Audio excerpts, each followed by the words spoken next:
Hello children, welcome to online classes.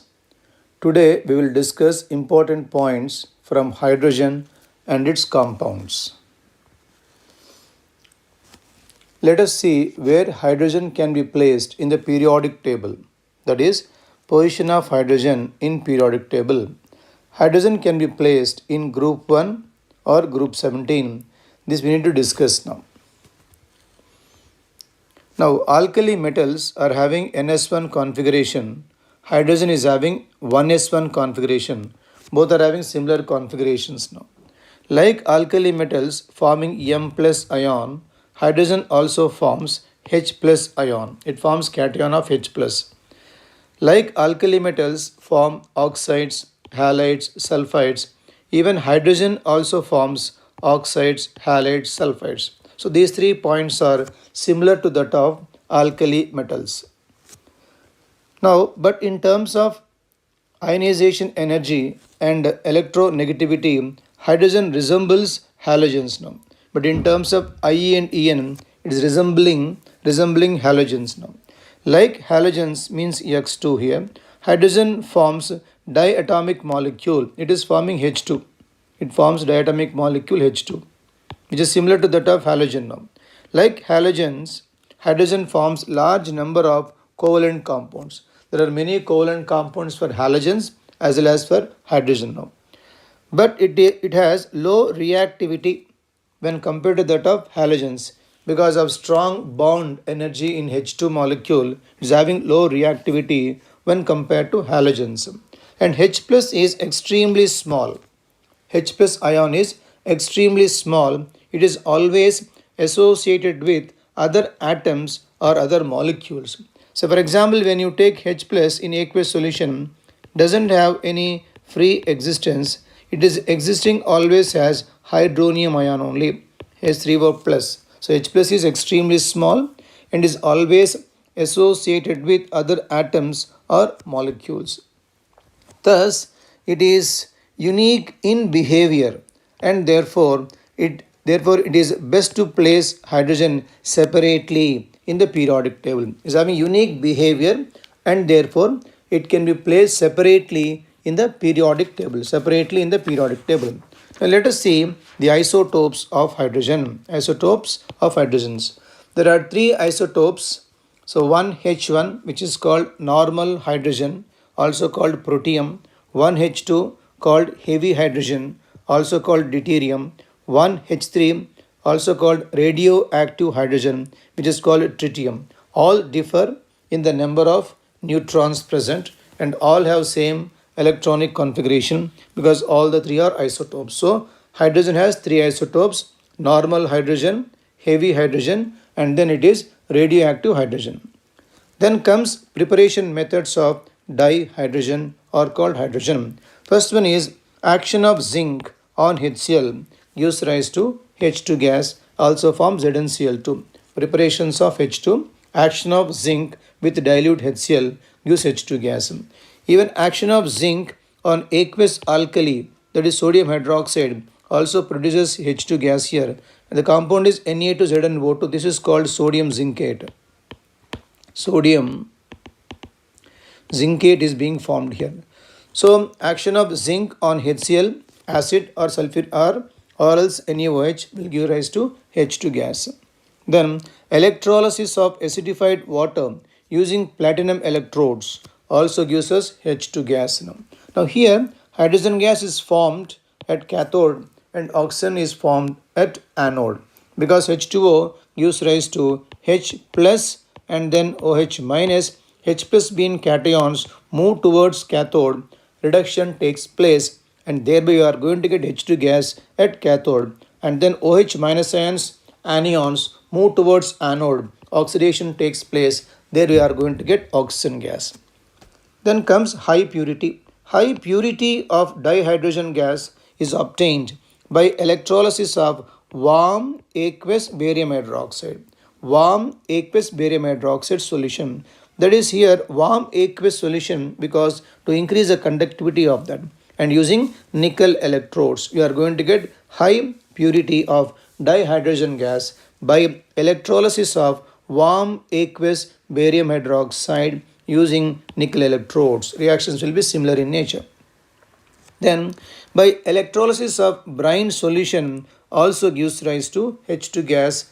H2 gas it forms. That is to say, NaCl gives Na plus and Cl minus. Cl minus ions being anions move towards anode.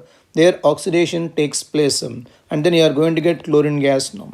When it comes to at cathode water is getting reduced and finally it's going to liberate H2 gas. So liberation of H2 takes place at cathode because water gets reduced.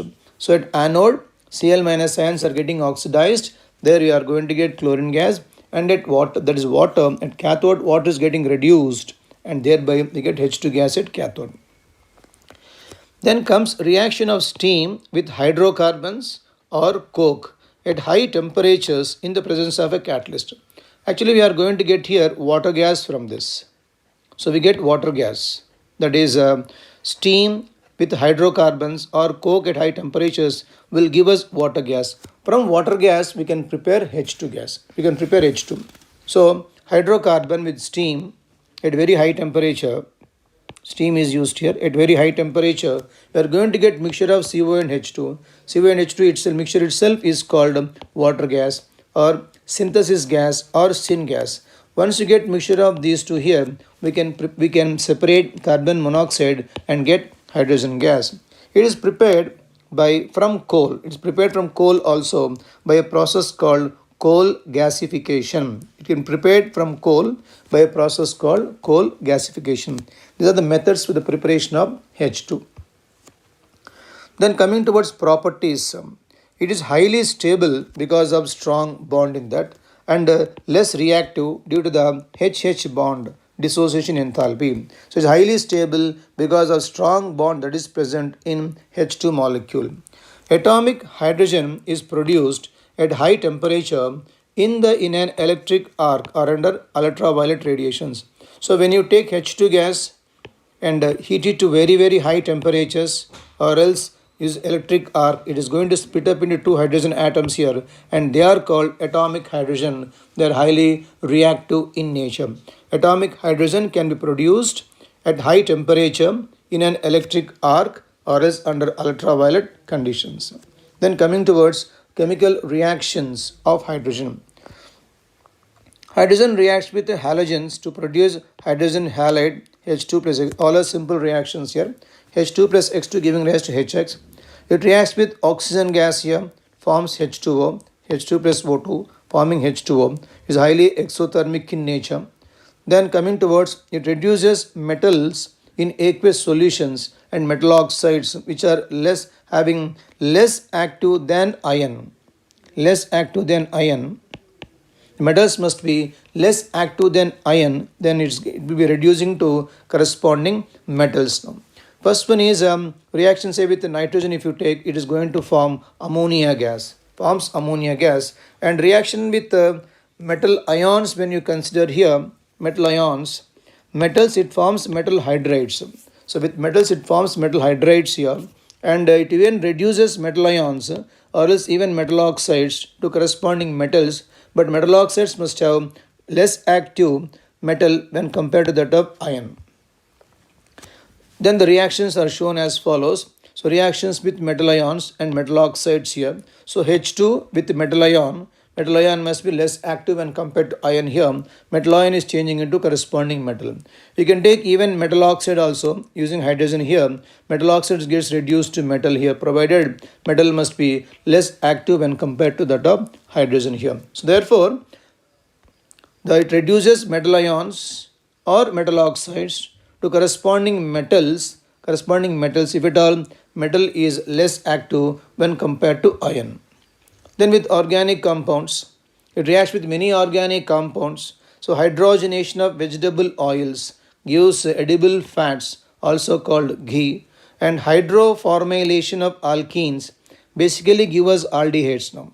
Hydroformylation of alkenes will give us aldehydes, and aldehydes on further reduction with H2 will give us alcohol. Aldehydes For the reduction will give rise to alkyl. Let us see the reaction here. So hydroformylation of alkene. So H2 plus CO used for hydroformylation reagent, this one. So alkenes are becoming now aldehydes, CHO aldehydes. These aldehydes on further reduction with H2, finally we are going to get alcohols. So we can say hydroformylation of alkenes. Finally you are going to get corresponding alcohols are being produced by hydroformylation reaction. These are the reactions of hydrogen. Then comes uses of hydrogen. It is used in the synthesis of ammonia by a process called Haber's process. In Haber's process, ammonia is being synthesized. In the preparation of nitrogenous fertilizers also, basically hydrogen can be used. In the manufacturing process of HNO3 also, H2 is used now. Then comes in the manufacturing process of Vanaspati, nothing but ghee. The process is hydrogenation of vegetable oils, leads to formation of Vanaspati. Manufacture of methyl alcohol, that is CO plus 2H2, in the presence of cobalt catalyst, you are going to get methyl alcohol. It is used in the manufacturing of even metal hydrides also. So mainly Haber's process, preparation of ammonia, HNO3, nitrogenous fertilizers, and hydrogenation of vegetable oils to get Vanaspati or ghee, preparation of alcohols, preparation of metal hydrides, and preparation of even HCl also, H2 plus Cl2 gives rise to HCl there, for reduction of heavy metal oxides in metallurgy to reduce heavy metal oxides to metal, where metal oxide must be less active than that of iron. And then in cutting and welding purpose also, atomic hydrogen can be used in the form of atomic hydrogen torch, or else even called oxyhydrogen torch here, because they are going to give us higher heat of combustion. So for welding and cutting purpose, atomic hydrogen torch or oxyhydrogen torch can be used, and used as a even rocket fuel in space research, and in the preparation of fuel cells, especially hydrogen fuel cell, for generating electrical energy, it can be used. These are the uses of dihydrogen. Then comes classification of hydrates now. Hydrates are basically classified into three categories, that is ionic hydrates, sometimes called salt like hydrates also, molecular, or you can call them as covalent type of hydrates, metallic, or else it can be non-stoichiometric type of hydrates. Hydrates are classified into three categories: ionic hydrates, covalent hydrates, and then metallic hydrates we have. Let us take one by one. First one, ionic hydrates. Hydrates of S block elements except beryllium and magnesium are the ionic hydrates we have. This beryllium and magnesium are coming under covalent type of hydrates, and this beryllium hydride, that is BeH2, and magnesium hydride MgH2, these two molecules are having polymeric structures. So these two have polymeric structures and they are covalent in nature. So except beryllium and magnesium, all other S block elements form ionic type of hydrates, and these hydrates have the properties of ionic compounds itself. So they are ionic hydrates and they have properties of ionic compounds. So their melt means when you take the molten solution of ionic hydrates on electrolysis, they are going to give us H2 gas at anode. Means when you take, for example, sodium hydride. So sodium hydride on electrolysis, it first of all ionizes to form Na plus, it forms H minus. H minus is anion here, and then it is being formed, it moves towards anode. There it's undergoing oxidation. So H minus, 2H minus gives rise to H2, liberation takes place, plus 2 electrons we have now. So therefore, here at anode only we are going to get H2 gas because hydride ions are being produced, that is on electrolysis of sodium hydride. And then it reacts violently with water. Suppose when you take reaction between sodium hydride plus H2O, it reacts to form sodium hydroxide plus H2 we have. Under this heading, we have a compound called CH2, which is commercially known as hydrolith, used for the commercial production of even hydrogen gas also. Hydrolith also, with water, it forms calcium hydroxide plus it is H2 gas we have. So the melt on electrolysis forms H2 gas, important thing is that H2 gas is formed at anode, not at cathode there. They react violently with water. Commercially important compound is CaH2, which is called hydrolith, will produce H2 gas upon dissolution in the water. These are the covalent type of hydrates. Then the hydrates of P block, so these are the ionic type of hydrates. Then hydrates, the covalent type of hydrates of P block and the beryllium and magnesium of S block will form covalent hydrides. Hydrates of P block and that of beryllium and magnesium will form covalent type of hydrates. Examples are CH4, ammonia, H2O, HF, etc. The covalent hydrides are further classified into electron deficient hydrides, electron precise hydrides, electron rich type of hydrides, depending upon number of electrons around central atom. So depending upon number of electrons around central atom, these covalent hydrides are further classified into three categories. They are electron deficient hydrides, electron precise hydrides, electron rich hydrides we have. Let us take now one by one, say electron deficient type of hydrides here now. 13th group elements form electron deficient type of hydrides. They are called electron deficient because they have less number of electrons than octet around the central atom. They have less number of electrons around central atom, less number than that of octet configuration. So when you take AlH3 molecule, we have only 3 bonds present here. AlH3 means 3 bonds includes us 3 bonds means we have only 6 electrons around aluminium. It is having 2 electrons less than that of octet configuration. So therefore, these molecules will be acting as Lewis acids because they are electron deficient in nature. So electron deficient hydrides, 13th group elements are forming electron deficient hydrides. They are called electron deficient because they have less number of electrons than octet around the central atom. Then comes electron precise hydrides now. 14th group elements form electron precise hydrides now. They are called electron precise because they have octet around the central atom. They have exactly octet configuration around central atom. Therefore, they are called electron precise hydrides there. So examples are CH4, that is methane, SiH4, silicomethane, and so on and so forth. Means 14th group hydrides have octet around central atom. Therefore, they are called electron precise hydrides. Then electron rich hydrides now. 15, 16, 17th group elements form electron rich type of hydrides now. They are called electron rich because they have one or more lone pair of electrons to share. They are having one or more lone pair of electrons to share, and therefore they are called electron rich type of hydrides. So when you take ammonia, ammonia has one lone pair of electron on nitrogen. If you take water molecule, water has 2 lone pairs on oxygen atom. So therefore, these lone pairs can be shared by others. So they are electron rich. So 15, 16, 17 group elements form electron rich hydrides, and they are electron rich because they can share one or more lone pair of electrons to other species. These are all called covalent type of hydrides. Next comes metallic type of hydrides here. Hydrides of D and F block elements are called metallic type of hydrides now. They are having the same properties as that of metals itself. They conduct heat as well as electricity, which are the properties of metals itself only. They are also known as non-stoichiometric type of compounds. They do not have general formula, so they are called non-stoichiometric type of compounds. They will not have any whole numbers there. For example, a lanthanum hydride is having 2.87H. It implies that 1 mole of lanthanum will be having 2.87 moles of hydrogen with lanthanum there.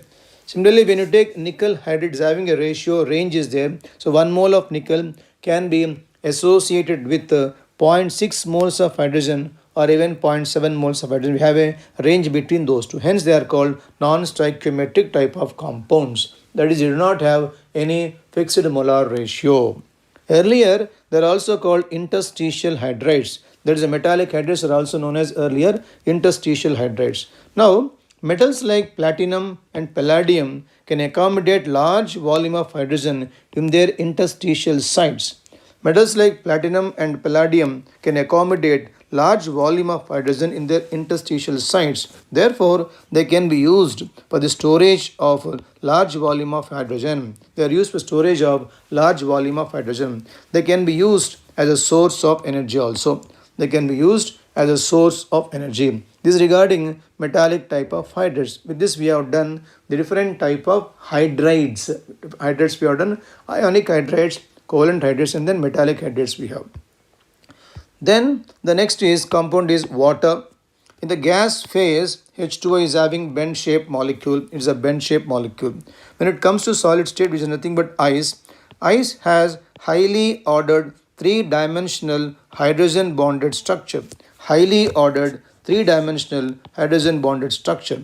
And each oxygen atom is surrounded tetrahedrally by four other hydrogen atoms.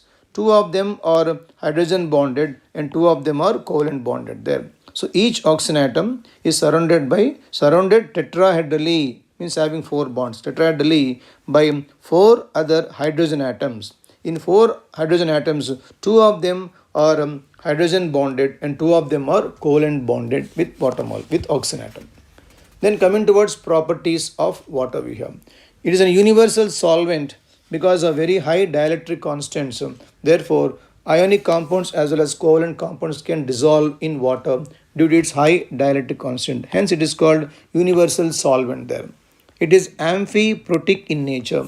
It is amphiprotic means it can act as both acid as well as base. It has ability to act as both acid as well as base. Let us take examples for this. Suppose when you take water and with HCl, this will be HCl donates proton to water. It forms H3O plus Cl minus. So in this reaction, water is accepting proton from HCl now. So what is a proton acceptor? Is acting as a base now. But when you take a reaction of H2O with ammonia, giving rise to ammonia accepts proton from H2O. It is forming NH4 plus and OH minus. So in this reaction now, what is donating proton to ammonia? Therefore, what is acting as a acid here now? So in the first reaction, water acts as a base. Second reaction, water acts as an acid now. Such a species is said to be amphiprotic species now, which can act as both acid as well as base. It undergoes autoprotolysis. Autoprotolysis, that is nothing but self-ionization to give hydronium ion as well as OH minus ions in aqueous solution. It undergoes autoprotolysis, nothing but self-ionization. Suppose when you take water alone, say let us take separately. For convenience, I am writing like this: H2O plus H2O giving rise to. So here, one gives proton to other one now, implies you are going to get there H3O plus we have here OH minus, which is said to be autoprotolysis or nothing but self-ionization. Means we are going to get hydronium ions plus OH minus ions. Then, properties of water. Many salts, when dissolved in water, can be crystallized as hydrated salts. Many salts, when dissolved in water, can be crystallized as hydrated salts, and there are different types are there in hydrated salts also. Let us take one by one. Suppose you take in some cases, water forms coordinate covalent bonds with the central metal ion, something like say chromium here. Actually, it should be CrH2O taken 6 times Cl3 now. In this complex here, water is forming coordinate covalent bond with chromium ion Cr plus 3 now. So in some cases, water forms coordinate covalent bonds. So we can say it's a coordinated water molecules are there in this complex now. In some cases, water occupies interstitial sites of the crystal structure of the salt. In some cases, water occupies interstitial sites of the crystal structure of the salt. For example, in the case of BaCl2H2O, the 2H, that is water molecules, are occupying the interstitial sites of BaCl2 molecule there. So that's said to be interstitial water, where the molecules are occupying the interstitial sites in the BaCl2.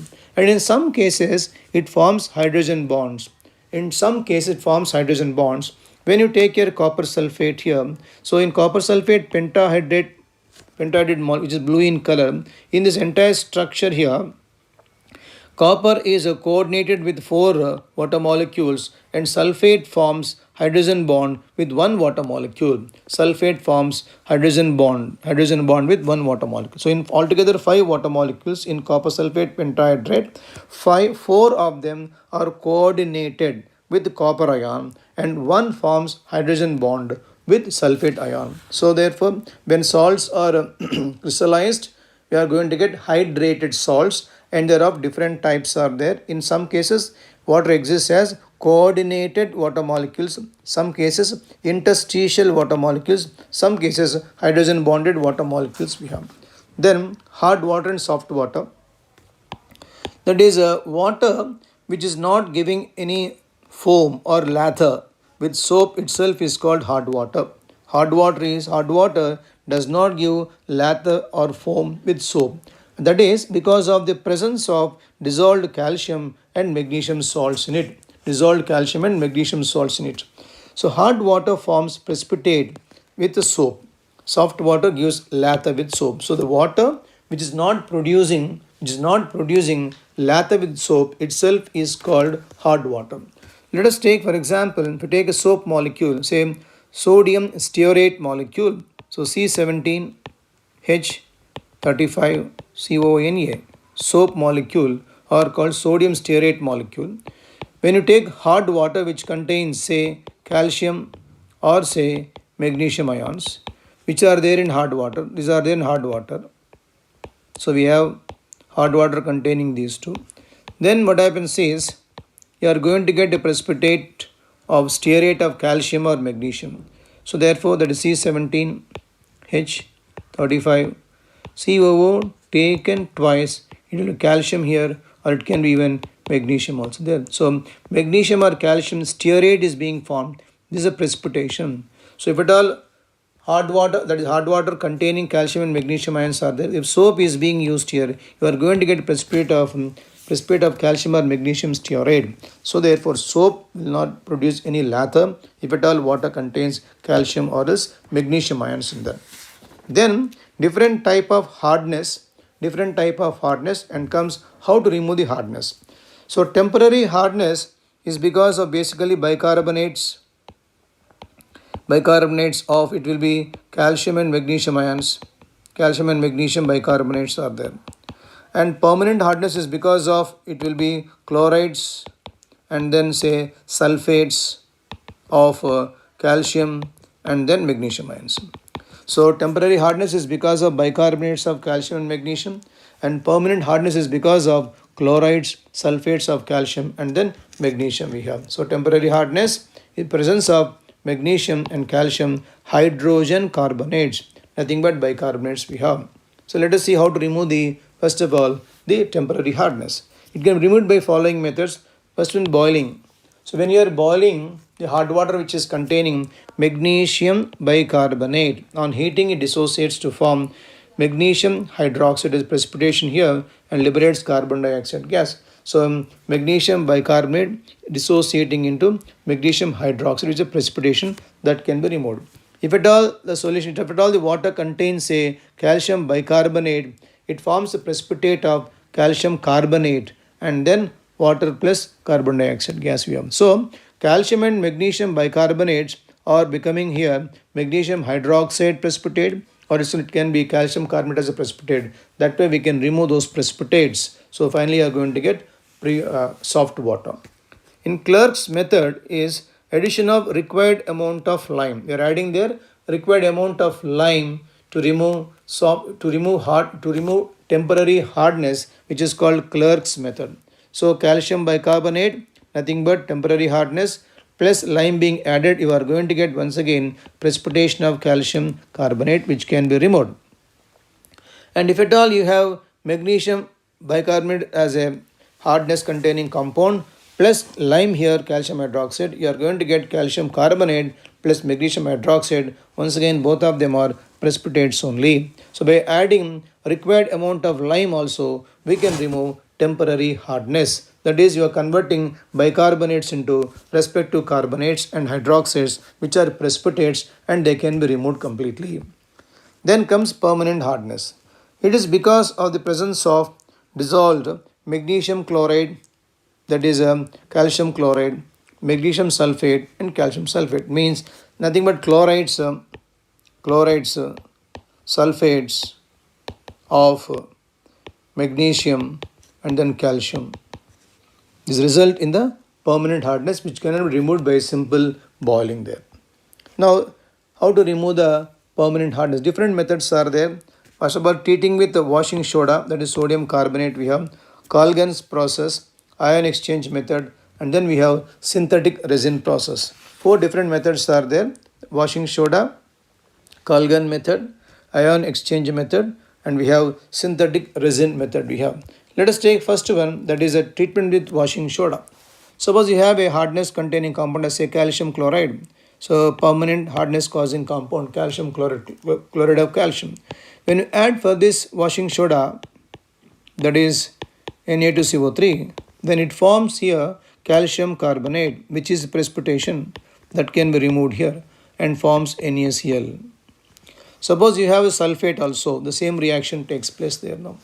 Suppose you have calcium sulfate, adding here says again washing soda, Na2CO3, giving rise, it forms once again here calcium carbonate. It forms CaCO3 as a precipitation, plus it will be Na2SO4 here now. So therefore you are converting chlorides and sulfates as a calcium carbonates which are precipitates there. Similarly, you can use for magnesium chloride or magnesium sulfate also. So by adding, you are converting the calcium ions into corresponding carbonates which can be removed. Then comes Colgan process.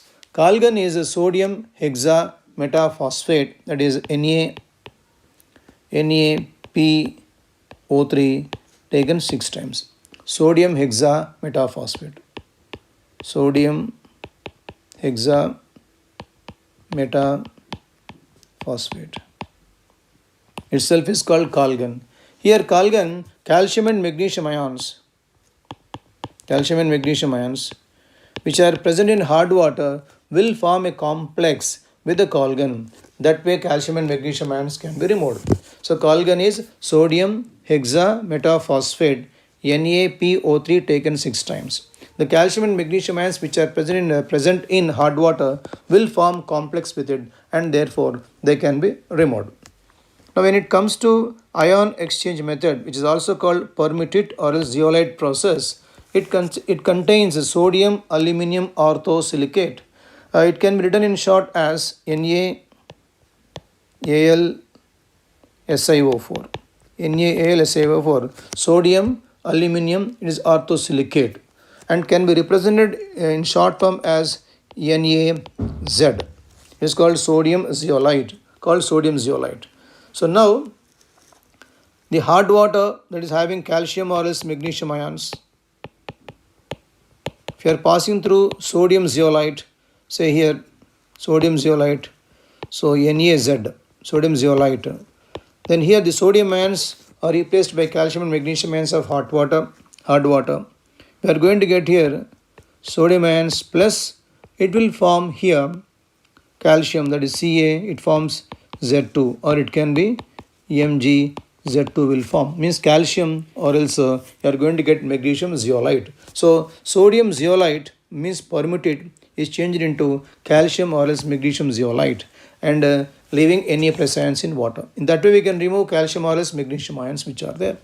So hard water, when it is being passed through zeolites, sodium zeolite, you are going to get here calcium and then magnesium zeolite here. And these calcium and magnesium zeolites can be revived by passing brine solution through that. Suppose you have calcium zeolite, CaZ2, or you have say magnesium zeolite, which is called exhausted zeolites here. By passing here brine solution means NaCl, we can get back the sodium zeolite which can be used. So in that way we can revive the exhausted zeolite also. So when you are passing hard water through zeolites, that is sodium zeolite, you are going to get calcium or else magnesium zeolites. Again when you pass brine through the exhausted zeolites, we can get back the sodium or else sodium zeolite now. This is regarding ion exchange method you have. When it comes to synthetic resin method, synthetic resin contains cation exchange resin as well as anion exchange resins. Resins are organic polymers having acidic and basic groups now. So two are there, cation exchange resin as well as anion exchange resin we have. In cation exchange resin, H plus exchanges for Na plus, Ca plus 2 or Mg plus 2. So all cations are exchanged for H plus ions now. So in the place of all cations, you are going to get H plus ions. That is when you are passing water through cation exchange resin. So in cation exchange resin, all cations are blocked. You are going to get their H plus ions from that. When you pass hot water through anion exchange resin, the anions of hot water are blocked and finally you are going to get their OH minus ions. So through anion exchange resin, we get OH minus ions, and cation exchange resin, you are going to get H plus ions there. No. Finally, H plus and OH minus combine to form water molecule. Means we are going to get deionized water. So ions will not be there. Means all ions are completely removed by cation exchange resin as well as anion exchange resin. So once again, synthetic resin method, it contains cation exchange resin, anion exchange resin. When you pass water through cation exchange resin, all cations of hot water are removed.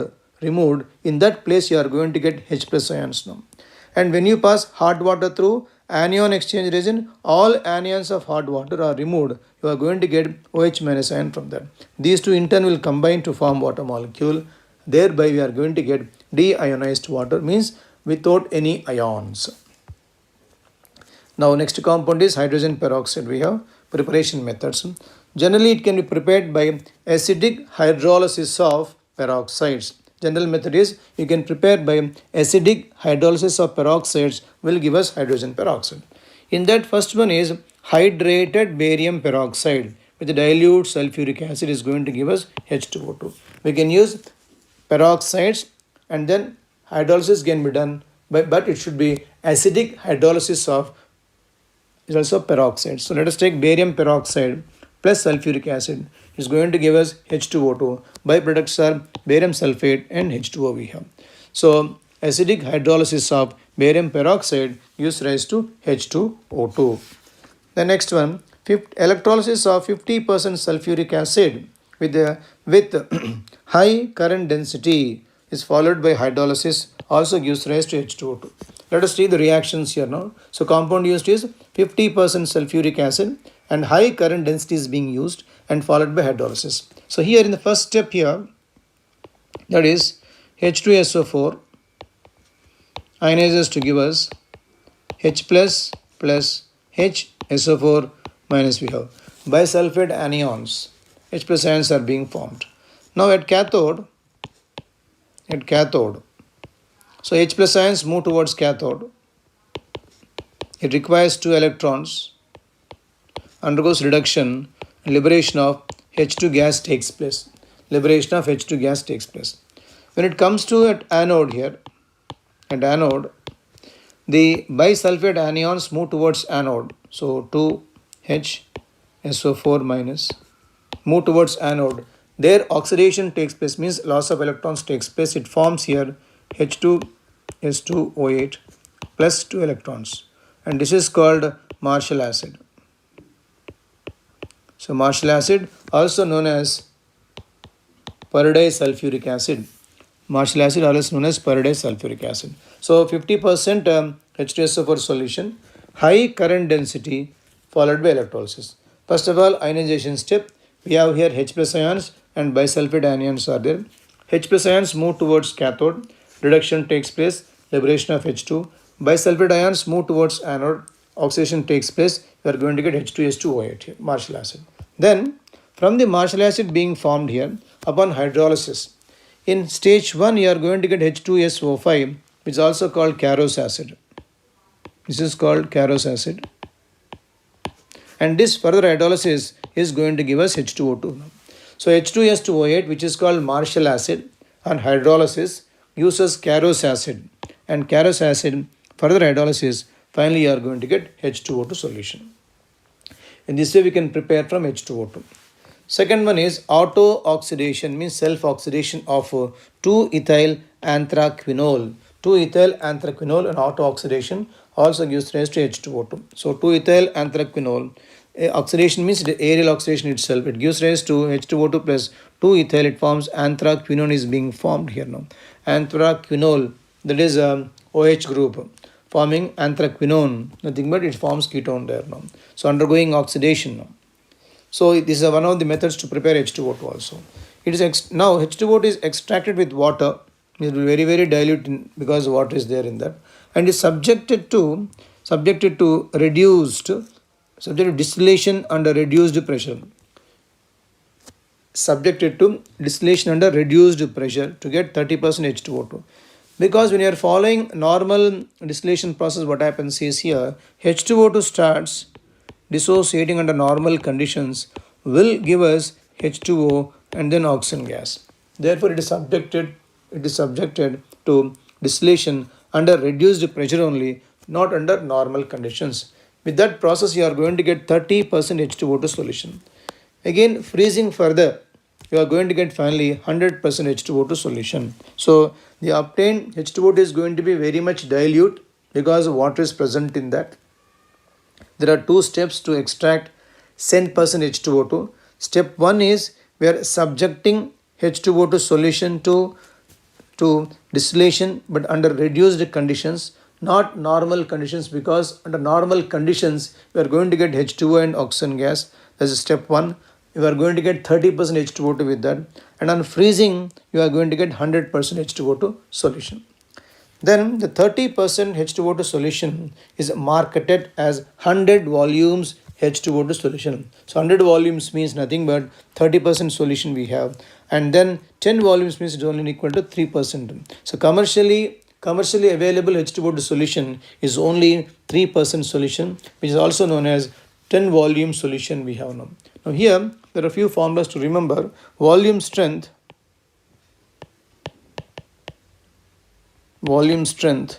is given as normality into 5.6.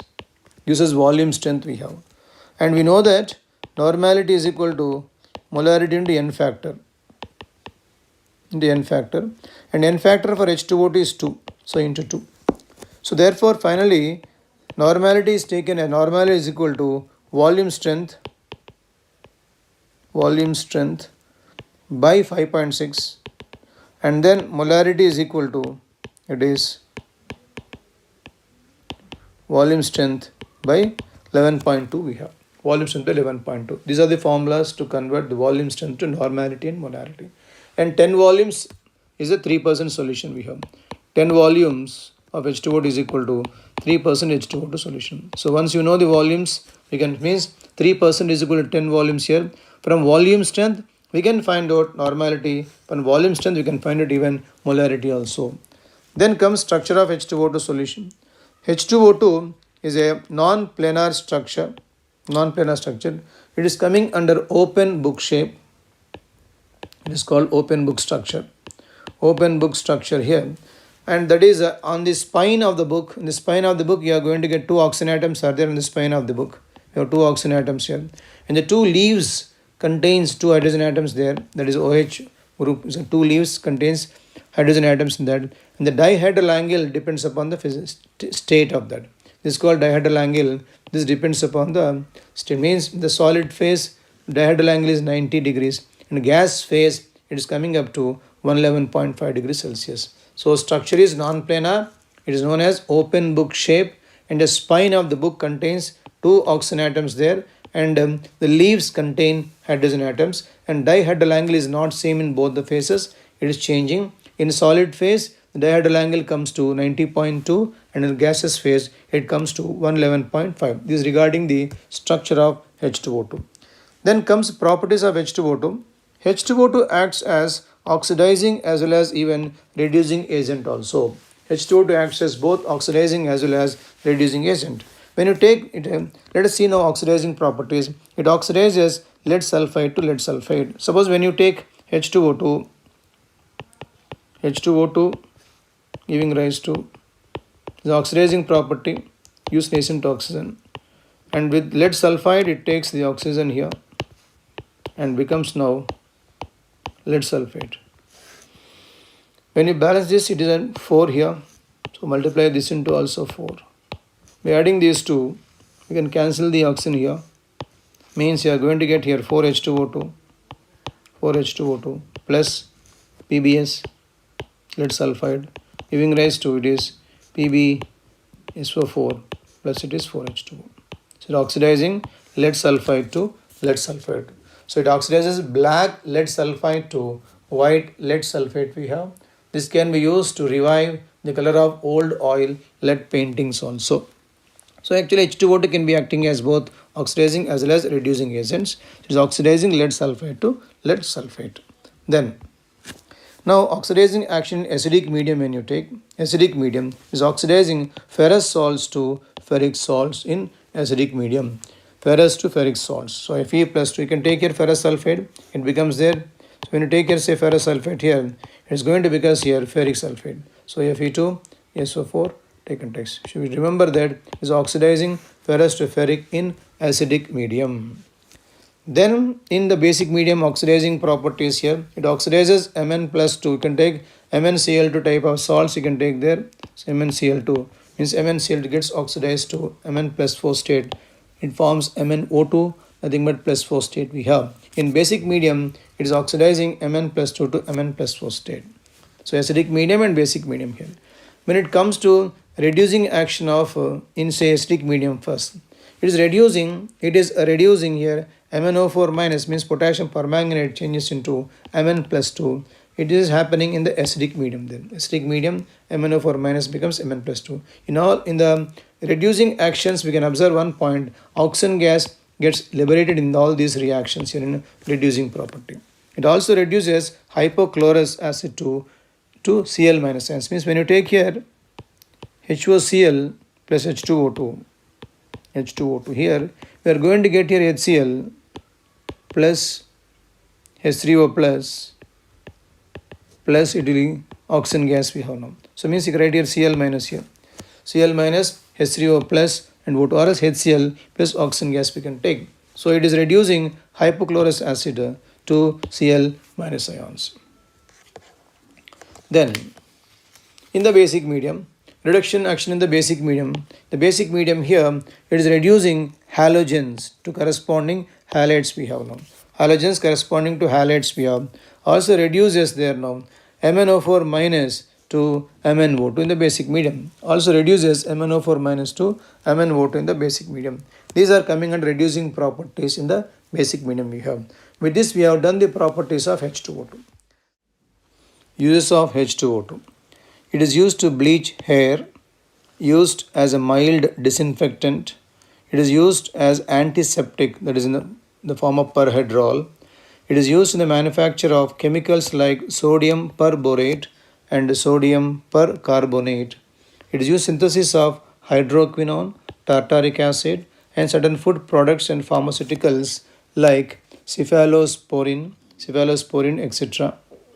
Then used for a bleaching agent for textile industries, means paper, pulp, leather, oils, etc. So used as a bleaching agent for textiles, paper, pulp, leather, oils and fats. It is used in the pollution control treatment of domestic industrial effluents. Used in the pollution control treatment of domestic and industrial effluents. Then comes heavy water, or called deuterium oxide. It is prepared by exhaustive electrolysis of ordinary water, gives rise to D2O, heavy water, prepared by exhaustive electrolysis of ordinary water. And it is used as a moderator in nuclear reactors. It is used to study reaction mechanisms in exchange reactions. Used to study reaction mechanisms in exchange reactions. It is used to prepare other deuterium compounds also. When it comes to properties of heavy water, they are similar to that of ordinary water only. So calcium carbide plus heavy water use C2D2. If you take here water, you are going to get there C2H2. So reactions are similar in nature. SO3 will form D2SO4 and aluminum carbide gives rise to CD4 plus AlO D3 we have. So these reactions also are exactly same as that of water molecules only. Then dihydrogen as a fuel. It is used as a rocket fuel. It is a non-polluting fuel of a near future. Hydrogen economy is based upon the transportation and storage of energy of dihydrogen. It is used in the preparation of fuel for generation of electric power under the hydrogen fuel cell. With this, we have completed hydrogen and its compounds. The S block elements. Group 1 and group 2 elements are called S block elements, and group 1 elements are lithium, sodium, potassium, rubidium, cesium, francium, and group 2 elements are beryllium, magnesium, calcium, strontium, barium, and radium. So group 1 and group 2 elements together are called S block elements. Let us take the first property, atomic size. The first group elements have largest atoms in each period.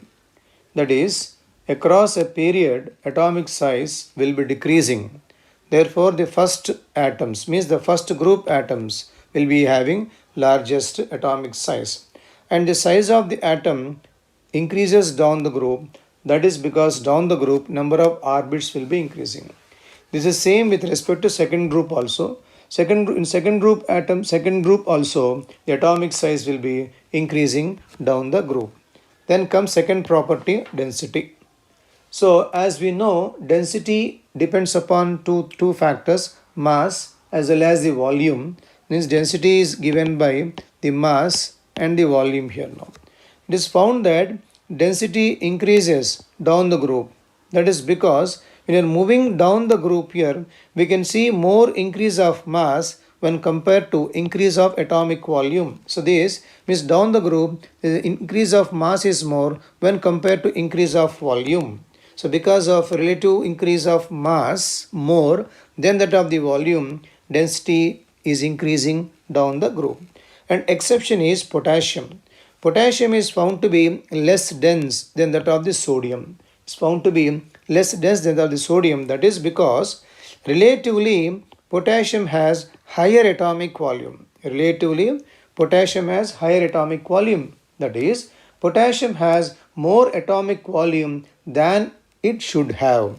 It is having more atomic volume than it should have. Therefore, density of potassium is less. So, order of densities will be lithium less than sodium, and sodium is more than potassium. Then comes potassium less than rubidium, and then cesium we have. And coming towards lithium, sodium, potassium are lighter elements. They are lighter than water. Implies the densities is less than that of water. This is regarding density. Then second group elements. Second group elements are more dense, and density once again increases down the group. Second group elements are more dense because of two things. They have smaller size. They have smaller size as well as larger mass. Implies their mass is more and volume is less, and thereby density of second group elements is more than that of density of the first group elements. Then coming towards property ionization potential. The first group elements have least ionization potential in that particular period.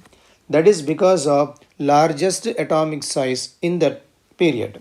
So first group elements have least value. And ionization potential will be decreasing down the group. That is because of increase in the atomic size down the group. And all the elements of the first group exhibit +1 oxidation state. And in +1 oxidation state, the compounds are colorless. The compounds are colorless as well as diamagnetic in nature. And compounds such as potassium permanganate, KMnO4, potassium dichromate, potassium chromate, they are colored. The color is because of the anions which are present in that. Otherwise, the compounds of first group elements are colorless and diamagnetic in nature.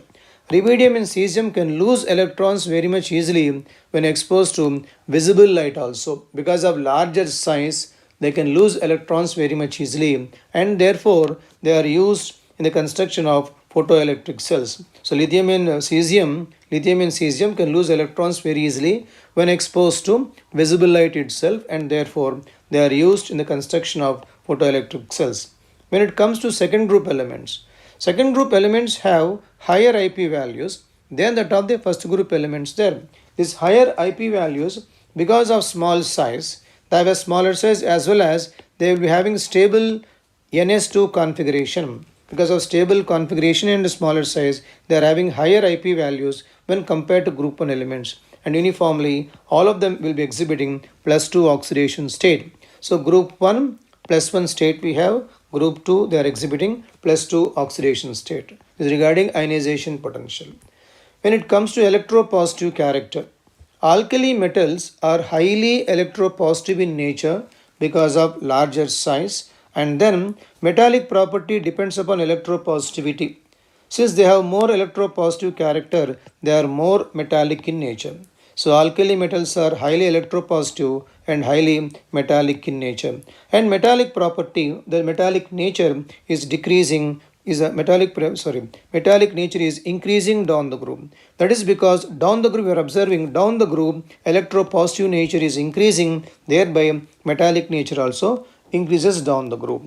When it comes to second group elements are lesser metallic in nature because they have lesser electropositivity. But again, down the group, metallic nature will be increasing there as regarding second group, electropositive character. Then melting points and boiling points. Melting points and boiling points depend upon metallic bond strength. Means higher metallic bond strength, higher melting points. Metallic bond strength in turn depends upon the size of the atom and number of valence electrons involving in bonding. Metallic bond strength depends upon size of the atom as well as number of valence electrons involving in bonding. Means if size is larger, they are going to have lesser melting point. Valence electrons are more, they are going to have higher melting point. And in this case, they have lesser metallic bond strength, and the metallic bond strength is decreasing down the group. Because of larger size, they have lesser metallic bond strength, and metallic bond strength is decreasing down the group, and therefore melting and boiling points are decreasing down the group. Melting and boiling points decrease down the group because of decreasing in the metallic bond strength, and they are very soft metals and can be cut even with a knife also. Soft metals and we can cut with knife. Then when it comes to second group elements, they are having stronger metallic bond. Because from second group elements they are smaller in size and we have more number of valence electrons. Therefore they have a stronger metallic bond. That is because of smaller size as well as more number of valence electrons. But when it comes to the trend, from second group onwards there is no trend in melting point, because melting point also depends on crystal structure of these elements. Melting points also depends upon crystal structure, and here all the elements have different crystalline structures, and therefore melting points do not vary uniformly. But what we need to remember is highest melting point is for beryllium and lowest melting point is for magnesium. High for beryllium, low for magnesium we have. So melting points are also depending upon the crystalline structures. These elements, all the elements have different crystalline structures, hence there is no uniform melting point, there is no order in the melting points. But we have to remember beryllium is highest and magnesium is the least. Then comes hydration, the hydration property. The metal ions undergo hydration in water and form hydrated ions. And the hydrated ion formation depends upon the positive charge density. Lithium being smaller in size, it is having greater positive charge and therefore undergoes hydration to a greater extent. Since Li plus has a greater positive charge density, it undergoes hydration to a greater extent. And then its hydrated ion size also will be larger because of more hydration there now. Now when you compare the size of hydrated ions in this group, here down the group the size is getting reduced because cesium cannot undergo hydration heavily as lithium undergoes hydration heavily there now. That is regarding the order of hydration we have. Then when it comes to The extent of hydration is also decreasing down the group because down the group positive charge density is decreasing. Suppose when you take the order of the size of these ions, including water molecule, that comes like this. So lithium, say H2O, say taken X times, say positive here, no, plus ion, will be greater than that of sodium ion, then that of. Finally, you are going to get here cesium H2O, say taken X times here. This is the order of the hydrated ions we have. So lithium is going to have very much larger size, and last one cesium is going to have smaller size. It's depending upon the positive charge density. More positive charge density, heavy hydration. Then comes ionic mobility. Ionic mobility depends upon the size of the ion in water. So the size is small, it can move very much fastly. Larger size ion cannot move fastly. So ionic mobility depends upon the size of the ion. So ionic mobility of these ions in water is increasing down the group because you have seen that the size of the ions, these things are decreasing. So lithium ion size with water molecule is very much bigger, and therefore this ion cannot move very much faster. That is, its hydrated ion size is larger here, and cesium ion including water molecule is very much small, and therefore cesium ion can move very much fastly. So increasing order of ionic mobilities will be in this order we have. So depends upon hydration. So heavily hydrated ion cannot move fastly, and less hydration means ion can move fastly. Therefore lithium cannot move fastly, whereas cesium ion can move fastly. Then second group elements. Second group elements have higher hydration enthalpy because of more charge density. That is, they have a smaller size, and they need to have larger charge also. So therefore they are going to have more charge density. And because of these hydration enthalpies only, the second group metal salts are existing as mainly hydrated salts. That is to say, for example, if you take magnesium chloride, it is existing as hexahydrate. Like say take calcium chloride, exists as hexahydrate there. So these salts are existing as hydrated salts because of their greater hydration enthalpy values. Then comes reducing property.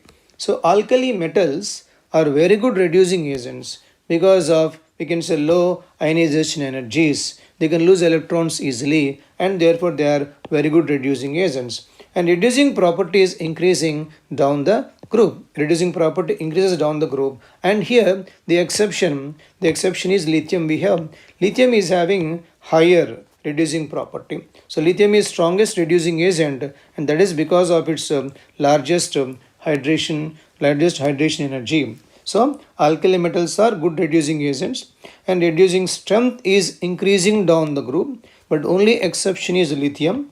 Lithium is having higher reducing strength. That is because of its higher hydration enthalpy values.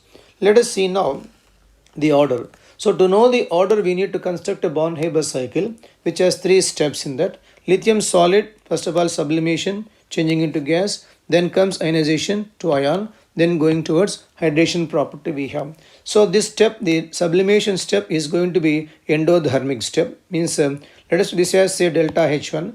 This value is going to be a positive value. Ionization also, it is an endothermic step. So delta H2 is also a positive value we have now.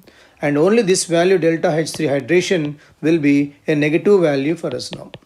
And then the resultant depends upon the sum of all these energy values. Means delta H, the total delta H is given as delta H1 plus delta H2 plus delta H3 we have.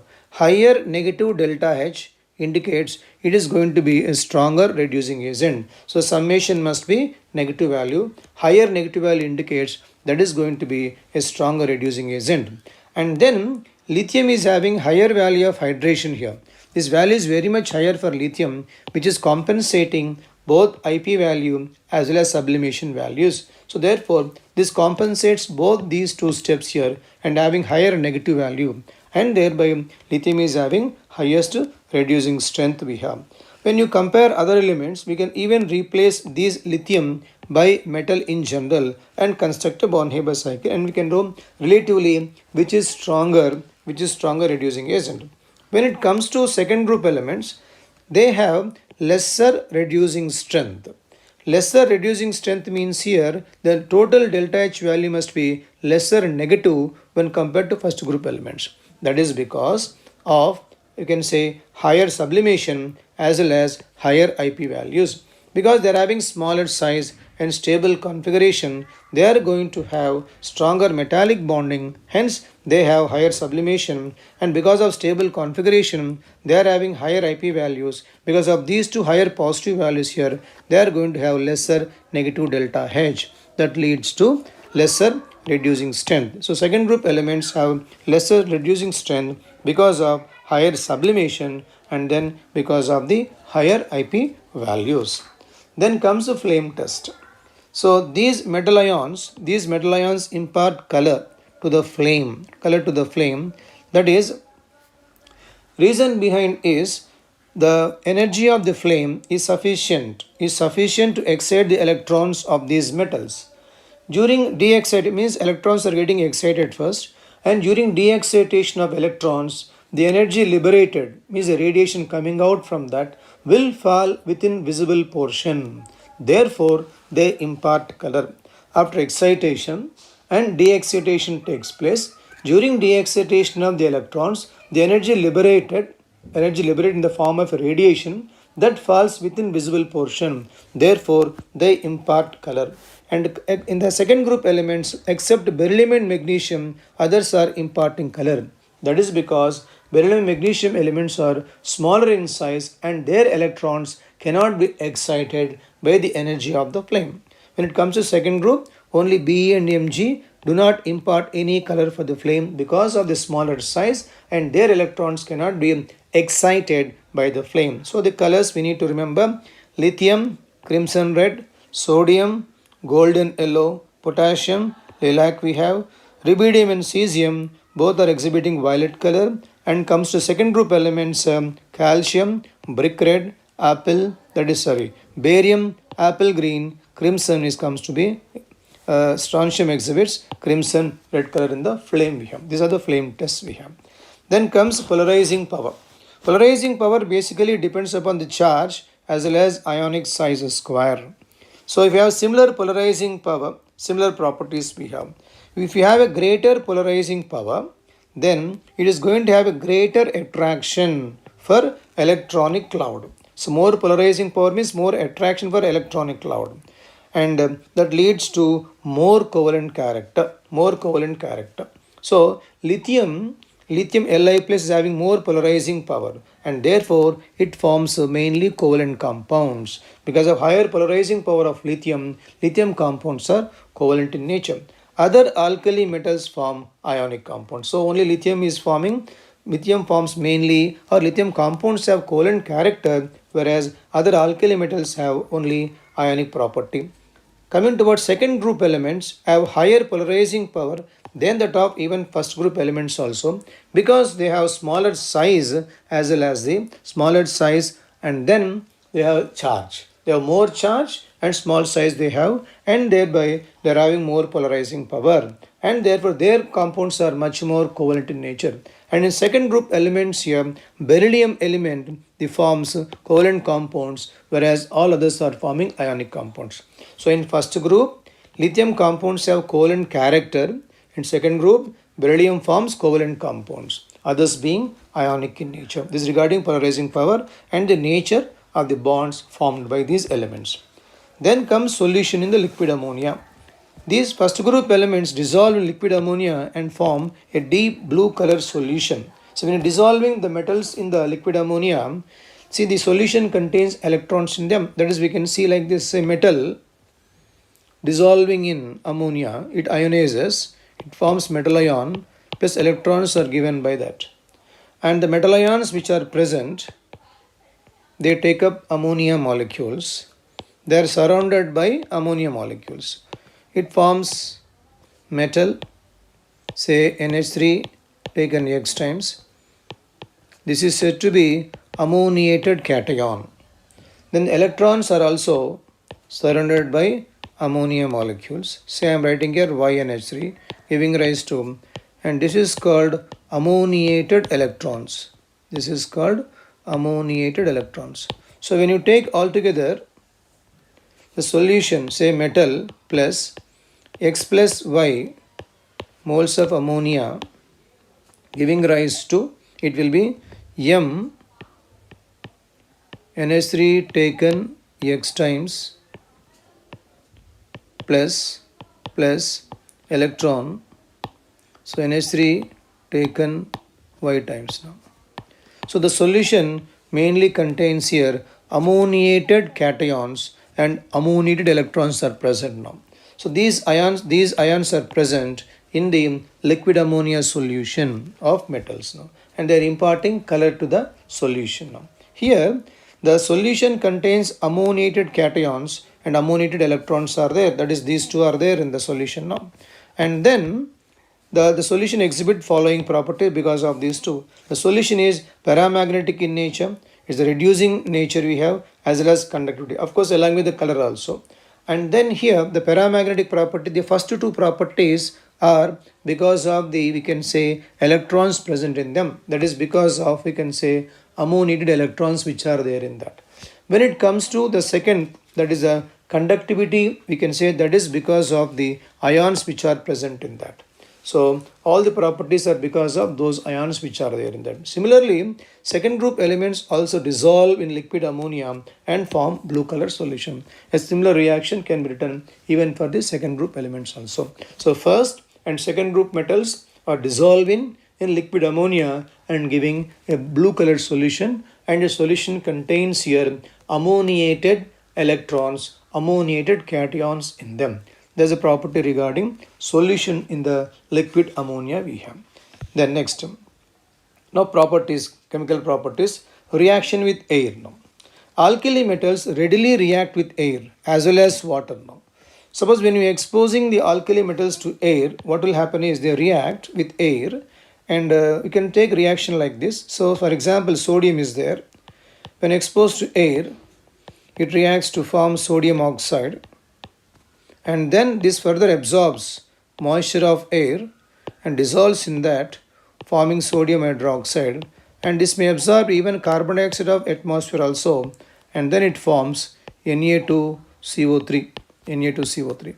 It implies that when sodium is exposed to air, finally we are going to get sodium carbonate, and therefore the metals are not stable when exposed to air now. Hence they are stored in inert solvents, something like kerosene and then paraffin wax. So they react when exposed to air, and finally you are going to get their carbonates here. Therefore they are stored in inert solvents. They are stored in inert. This is the reaction happening when exposed to air now. Now when they are heated in air now, reaction is different. Lithium preferably forms lithium monoxide, and sodium forms mainly sodium peroxide, and potassium forms mainly potassium superoxide. These are the main compounds formed by lithium, sodium, potassium when they are heated in air now. We observe that down the group, the formation of higher oxides is gradually increasing because increasing in the stability due to the lattice enthalpy. So down the group, we can say that lattice enthalpies of higher oxides is increasing. Therefore, down the group elements are forming higher oxides now. And peroxides are diamagnetic in nature, while superoxides are paramagnetic. Means superoxides are paramagnetic in nature, means superoxides are going to have unpaired electron in them. Therefore, superoxides are paramagnetic in nature. Second group elements do not form superoxides. Means second group elements, they can form only oxides and peroxides, but not superoxides. That's regarding the oxide formation of these elements. Then comes reaction with water. The reaction with water, reactivity is increasing down the group. That is because of increasing in the electropositivity of these elements now. Lithium reacts slowly with the water and liberates lithium hydroxide, forms lithium hydroxide and liberates H2 gas. Sodium reacts similarly, but reaction is going to be a fast reaction. Compounds will be similar in nature. Potassium, similar reaction, but reaction is going to be very much violent. So the reactivity is increasing down the group because of increasing in the electropositivity. When it comes to second group elements, the first element beryllium will not react with water, whereas the rest of the elements are reacting with water. So in first group elements, all react with water. Second group elements except beryllium, rest of the things will be reacting with water. Then comes halides now. In the case of halides, means the all halides have higher heat of formation. Means suppose when you take here sodium plus X2 giving rise to say NaX, that is to say here 2 and 2 regarding formation of sodium halide. So delta H value itself is called heat of formation here now. 1 mole of is being for heat of formation. All halides are having higher heat of formation. They have higher heat of formation. And then for a given metal, heat of formation is decreasing from fluoride to iodide. For a given metal, heat of formation decreases from fluoride to iodide. That is because for a given metal, iodide is more covalent. Iodide has more covalent character. Iodide has more covalent character, therefore its heat of formation is less now. Then when it comes to the lattice energy of these compounds, lattice energy is energy liberated when 1 mole of ionic crystal is being formed. When 1 mole of ionic crystal is being formed. And lattice energy mainly depends upon the Coulombic force of attraction. Depends mainly upon the Coulombic force of attraction. And therefore, lattice enthalpy will be increasing with the increase in the size of lattice enthalpy. Lattice enthalpy decreases with the increasing in the size of the cation, because Coulombic force of attraction depends upon the size and depends upon the size as well as distance between the ions. So, lattice enthalpy is mainly energy given when 1 mole of ionic crystal is being formed. Therefore, for example, Na plus Cl minus given as to NaCl, the energy formed itself is called lattice enthalpy. Is mainly depending upon the Coulombic force of attraction, and therefore when the size increases, size of the cation increases, Coulombic force of attraction decreases, hence lattice enthalpy also decreases. So this is the decreasing order of lattice energy of these fluorides given to us. The next point. Regarding halides, there is one key point to understand. That is, means we have to know 3 main points: lattice enthalpy, melting points, heat of formation. These 3 points in the case of halides. Let us take an example like this. Say lithium halide means lithium chloride, then sodium chloride, then potassium chloride, then rubidium chloride, then comes cesium chloride we have. We have taken all chlorides: lithium chloride, sodium chloride, potassium chloride, rubidium chloride and cesium chloride here. First one, the element which is the compound which has highest lattice enthalpy. Lattice enthalpy depends upon Coulombic force of attraction. So the smaller the size of the cation, higher the lattice enthalpy. Therefore, this element LiCl is going to have higher lattice enthalpy, higher lattice energy. Higher lattice energy. So means last is going to have lesser lattice energy than now. Then comes regarding melting points. Melting points for when the compound is having higher lattice enthalpy, melting point must be also higher. But lithium compounds have slight covalent character in them. Therefore, lithium compounds are not having higher melting points. So all sodium compounds have higher melting points. Therefore, now NaCl is having high melting point. High melting point. That is to say, LiCl is having lesser melting point than now. When it comes to high heat of formation, the more ionic character leads to high heat of formation, and this is having higher heat of formation there now. So the compound has high heat of formation.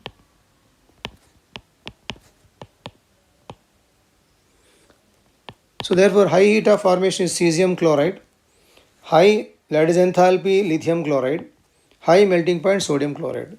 So this is also having high, even ionic nature also higher for this, is a high ionic nature, is having more ionic nature also. Implies it is going to have more covalent nature than now. So more covalent nature. More covalent nature. So these are the 3 points to understand: lattice enthalpy, melting points, and then heat of formation. So melting points are exceptional because though melting points depends upon the force of attractions, since lithium compounds are having covalent character in them, they are not having higher melting points. Sodium compounds are going to have higher melting points. This is regarding halides properties. And then coming towards second group. In second group elements, except beryllium halides, remaining all other halides are ionic in nature. In first group, lithium compounds have covalent character. Second group, beryllium compounds are completely covalent in nature. For example, when you take beryllium halides have different structures, especially beryllium chloride, if you are observing, beryllium chloride has different type of structures, BeCl2. When you take BeCl2, say in vapor phase, if it is above 1200 Kelvin, vapor phase and then above 1200 Kelvin, the molecule exists as a monomer, means it will be like this. So beryllium chloride, that is above 1200, it will be in vapor phase now. Vapor phase it has. If it is below 1200 in vapor phase, it exists as a dimer molecule. Means 1200, it should be 1200 Kelvin, but it should be below. It is below this one, it exists as a dimeric structure. So that is to say the structure comes like this. So beryllium, another atom of beryllium here. So Cl, Cl, Cl, Cl. So like this we have, this way we have, this is going to be a coordinate covalent bond from these two, like this we have. That is, everything is a dimeric structure, BeCl2. And if you take solid form, if you take the molecule in solid phase, there is going to be a polymeric structure. It has a polymeric structure. So beryllium, it is a polymer. So few number of atoms you are taking here, Cl, Cl.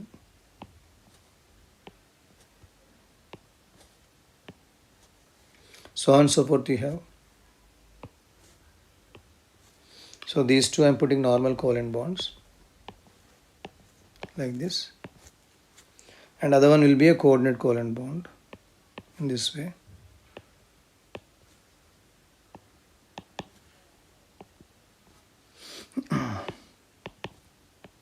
And so on and so forth we have. It's a polymeric type of structure. So beryllium halides are covalent in nature. They have different type of structures, especially BeCl2. In vapor phase above 1200 Kelvin, a simple monomeric structure. Below that, it is going to be a dimeric structure. Solid state, the molecule is existing as a polymeric structure it has. This is regarding halides. Then comes oxides and then hydroxides. First group, oxides as well as hydroxides, all are basic in nature, and basic property further increases down the group. When it comes to second group elements, beryllium oxide, beryllium hydroxide, the first one, are amphoteric in nature, whereas remaining all of them are basic in nature and basic property further increases. So in S block elements, among oxides and hydroxides, only beryllium compounds, beryllium oxide, beryllium hydroxide are amphoteric. Rest all oxides and hydroxides, all of them are coming under basic nature, and basic nature further increases down the group. Then comes carbonates and bicarbonates. First and second group elements form solid bicarbonates. First as well as second form solid bicarbonates.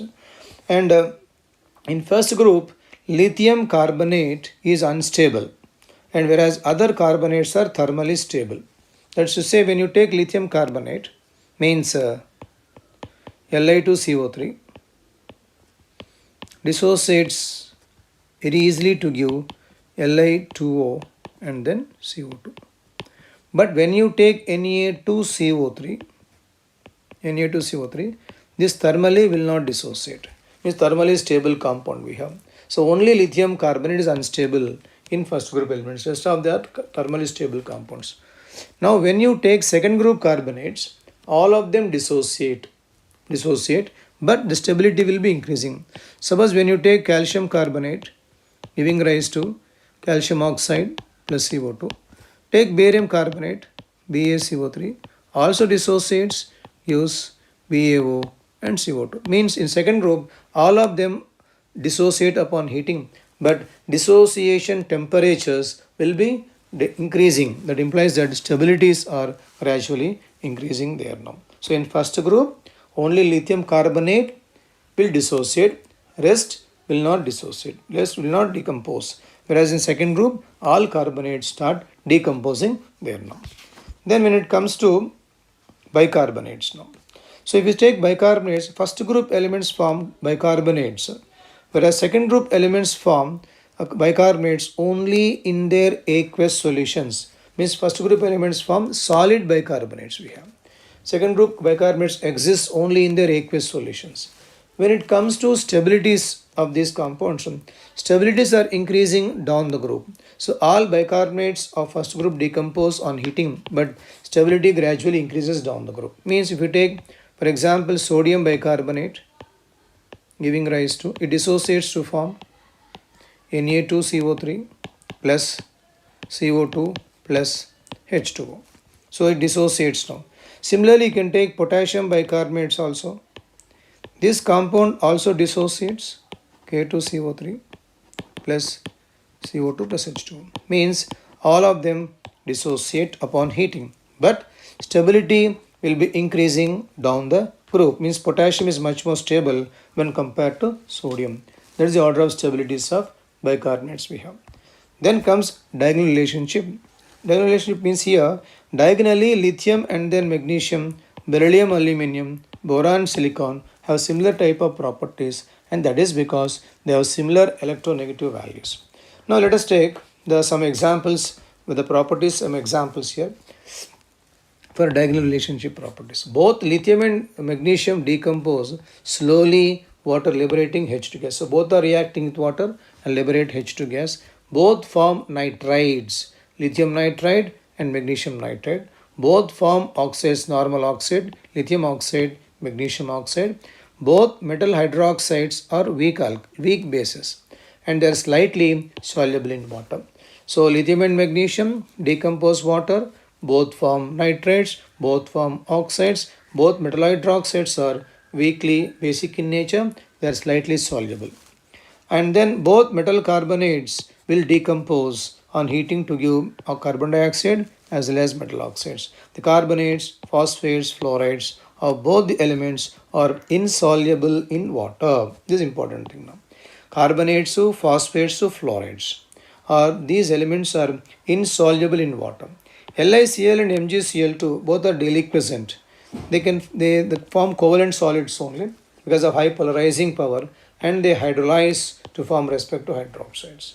And the nitrates of lithium and magnesium, they easily decompose to form metal oxide and nitrogen dioxide. It is something like carbonates of this decompose to form metal oxide and carbon dioxide. Similarly, nitrates also decompose and then form the oxides as well as the nitrogen dioxide. Means you take a reaction like this. So lithium nitrate on decomposition, it forms lithium oxide plus nitrogen dioxide. Similarly, you can take magnesium nitrate also, you can take here. Also dissociates to form magnesium oxide plus nitrogen dioxide. So compounds are oxides as well as nitrogen dioxides we have. This is regarding nitrates we have. Then comes solubilities now. Solubilities of these metal salts, if you take solubilities of the metal salts of larger anions, they are decreasing down the group. Means, for example, when you take sulfates, let us take sulfates. So beryllium sulfate, then comes magnesium sulfate, so on and so forth. Let us take barium sulfate. The sulfates, when you consider here, the sulfate solubilities are decreasing down the group. Means first is more soluble, last is less soluble. This is going to be the order of solubility in them. When it comes to solubilities of salts containing smaller anions, for example, when you take, say, beryllium hydroxide, magnesium hydroxide, and so on and so forth, take, say, barium hydroxide, the solubilities of these compounds are increasing down the group. Means the order comes like this. They are increasing down the group we have. This is the order of solubilities of the salts having larger anions and large salts having the smaller anions we have. And commercially important compounds of group 1 and group 2.